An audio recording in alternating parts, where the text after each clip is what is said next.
each time you speak, if you watch, from what position do I speak?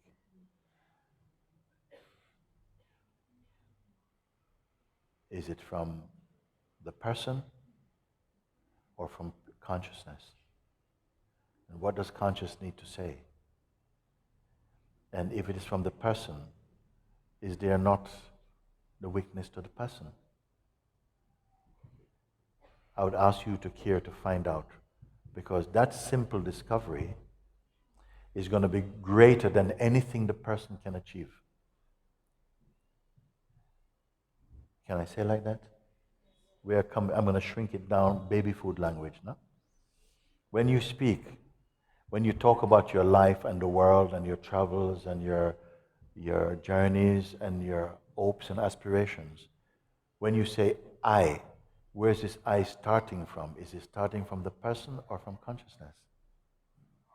Watch and see. If it's starting from your person, whatever your person say or aspires to become will never reach or attain or be anywhere near as magnificent as that which watches the person speaking.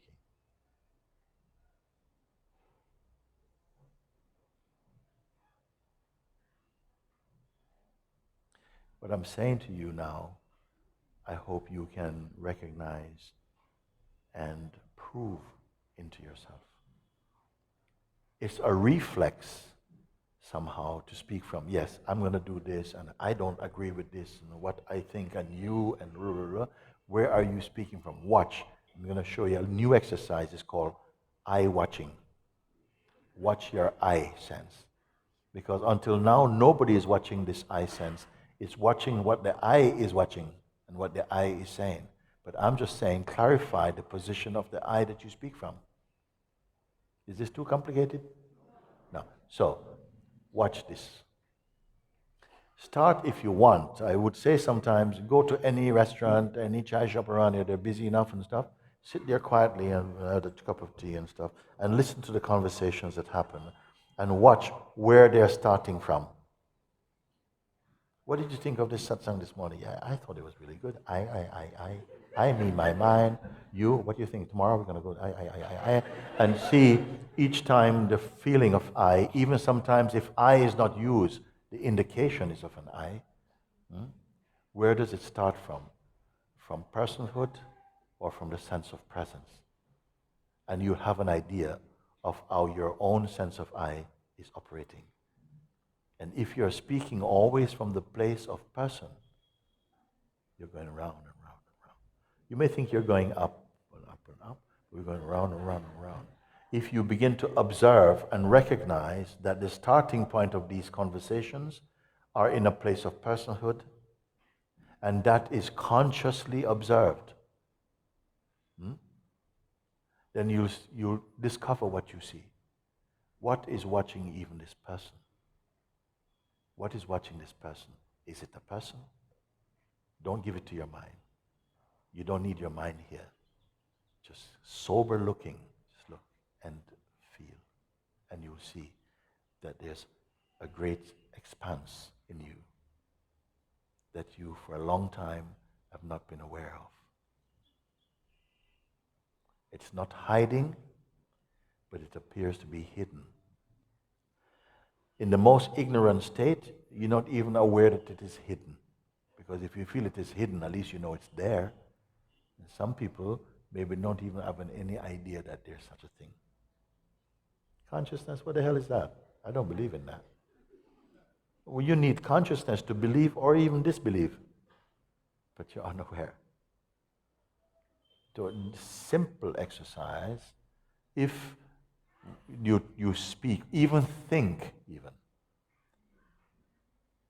even at the place of only thinking, if you can watch where it starts from, it's almost 99% of the time starting from I person. I person. There is no enlightened person. As you begin to recognize that the person sense is a construct observable, then you automatically become aware of the space of being which is not contaminated by personhood.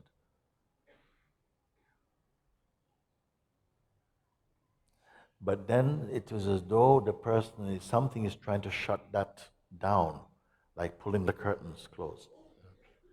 You know? Say, no, come back to reality. Something is saying, meaning come back to the mind. But that is also observed.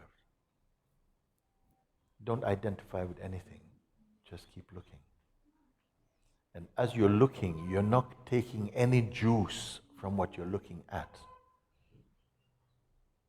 but from where you're looking from and what it is that's looking.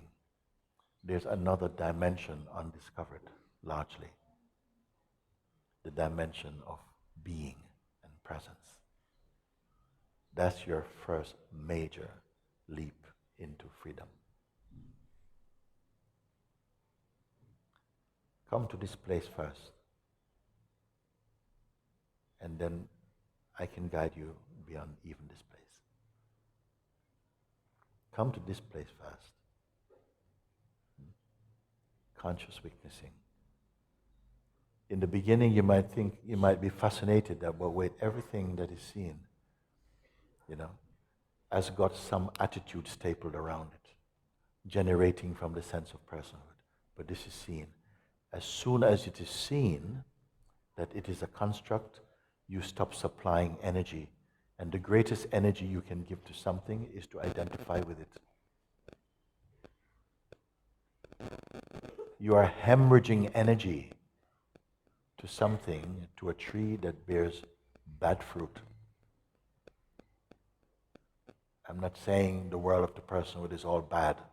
It is also consciousness. It is good and bad. It is full of promises, full of a sense of adventure, but very often of vain thinking, false perception, misconceptions, fantasy. When you discover more and more your observing place, you don't have to apply too much philosophy around it. It doesn't need any philosophy. You are in the realm of being, more intuitive, more spontaneous, naturally more trusting, more appreciating, more joy, alive, kind, compassionate, wholesome, loving. These are the perfume arising out of that state. Give it a chance. Look a little bit.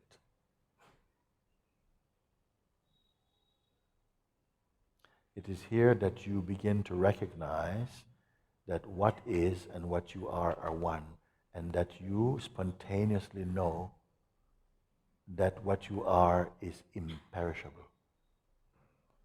Then goes the fear of death and also the fear of life. Also. Something relaxes.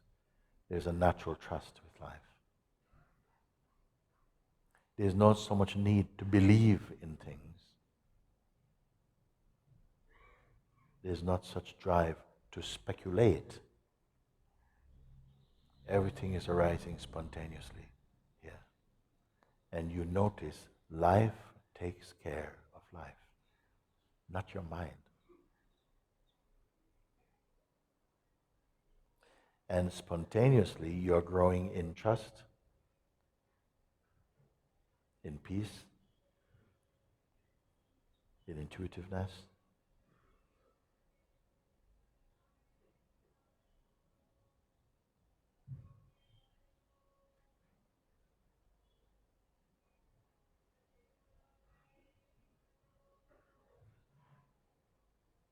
So this is a simple pointer, no? Simple pointer. No one need to say, oh, but it's too difficult for me, I can't do that. No. Watch, who is saying that? Is it the I person or I presence? I think it's significant enough to find out and to experience also. I'm not asking you to believe only. Belief is great. But belief also must transmute into experience.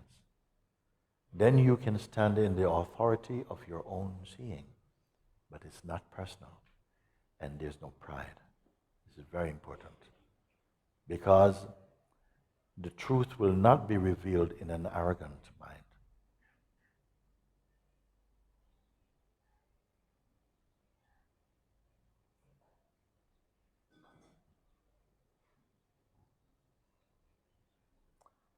So are you full or empty?